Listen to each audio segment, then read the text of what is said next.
ಅದನ್ನ ನೀವು ಕಂಟ್ರೋಲ್ ಮಾಡೋದು. ಇನ್ನು ಮಕ್ಕಳಿಗೆ ಮಕ್ಕಳ ಮಾತು ಕೇಳೋದಿಲ್ಲ.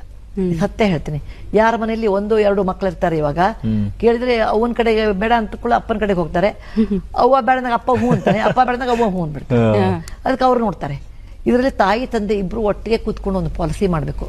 ನೀ ಇಲ್ಲ ಅಂದಾಗ ನಾನು ಇಲ್ಲ ಅಂತೀನಿ, ನೀ ಹೂ ಅಂದಾಗ ನಾನು ಹೂ ಅಂತೀನಿ.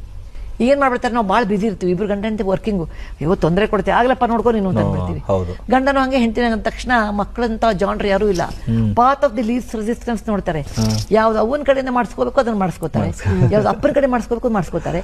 ಅವ್ವ ಬೇಡ ಅಂದಾಗ ಅಪ್ಪನ ಕಡೆ ಹೂ ಅನ್ಸ್ಕೊಂಡ್ಬಿಡ್ತಾರೆ. ಅದಕ್ಕೆ ನಮ್ಮ ತಂದೆ ಯಾವಾಗಲೂ ಹೇಳ್ತಿದ್ರು, ಇದು ನಾವು ಚಿಕ್ಕವ್ರದಾಗ ಅದು ಇದು ಕೇಳ್ತಿದ್ವಿ. ಕೇಳಿದಾಗ ನಮ್ಮ ತಂದೆ ಹೇಳೋರು, ಅಮ್ಮ ಹೂ ಅಂದಿದಾರ ಇಲ್ಲ ಅಂತ. ಹಾ, ನಂದು ಇಲ್ಲ. ಸೊ ನೀವು ಇನ್ನೊಂದ್ ಕಡೆ ಹೋಗೋ ಹಾಗೆ ಇಲ್ಲ. ಅದು ನಾನು ಮಾಡ್ತಿದ್ದೆ, ಮಕ್ಕಳಿಗೆ ಬೆಳೆ ಹಾಕ್ಬಿಡ್ತಿದ್ದೆ. ನಿಮ್ಮ ಅಪ್ಪ ಹೊಂದಿದಾರ? ಇಲ್ಲ, ಇಲ್ಲ ನಂದು ಇಲ್ಲ. Wonderful technique.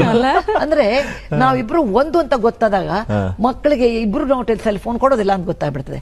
ಇಬ್ರಾಗ ಒಬ್ರು ಹೋಗ್ಲಿ ಬಿಡು ಅಂದ ತಕ್ಷಣ ಅವ್ರನ್ನ ಹಿಡ್ಕೊಂಡ್ಬಿಡ್ತಾರೆ. ಇಮೋಷನಲಿ ಬ್ಲಾಕ್ ಮೇಲ್ ಮಾಡ್ತಾರೆ. ನೀನು ನನ್ಗೆ ಐಪ್ಯಾಡ್ ಕೊಡಿಸ್ಲಿಲ್ಲ ಆದ್ರೆ ನಾನು ಉಪವಾಸ ಮಾಡ್ತೀನಿ, ನೀನು ಮಾಡು, ಅಡ್ಡಿ ಇಲ್ಲಪ್ಪ, ಆರೋಗ್ಯಕ್ಕೆ ಒಳ್ಳೆ ಬಿಡ್ಬೇಕು ಅನ್ನೋ ಒಂದಿನ. ಆದ್ರೆ ಕಣ್ಣಿಡ್ಬೇಕು ನಿಜವಾಗಿ ಉಪವಾಸ ಮಾಡ್ತಾನೋ ಇಲ್ವೋ.